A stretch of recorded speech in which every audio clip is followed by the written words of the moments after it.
Joe Biden struggling for attention as the coronavirus outbreak shunted the presidential campaign to the back of voters' minds. The president's approval numbers are going up and Biden was desperate to change the dynamic of the race, but then Biden went on TV and did the one thing that is bad news for Democrats. Joe Biden has spent weeks hunkered down in his Delaware basement hiding from the campaign trail. Biden's campaign tried to minimize the former vice president's exposure to reporters by limiting interviews because every time Biden spoke, it added fuel to the fire to the narrative that Biden was in a state of serious cognitive decline. However, since the president began holding daily press briefings on the coronavirus response, it began to expose the gap in stature between an incumbent president and an out-of-power party challenger. Biden had no choice but to sit for a series of interviews if only to remind the American people that he was actually still running for president. It did not go well.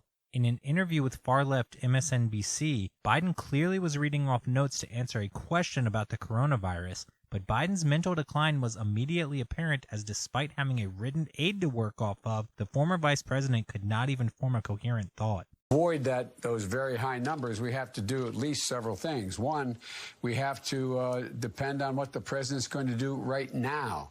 And first of all, he has to wait till the cases before anything happens.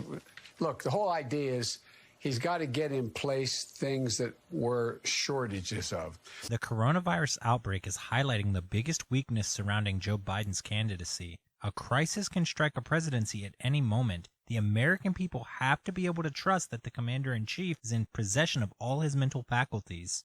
If you are sick and tired of all the fake news from the so-called mainstream media and want real news that you can trust, please hit the subscribe button on our YouTube channel.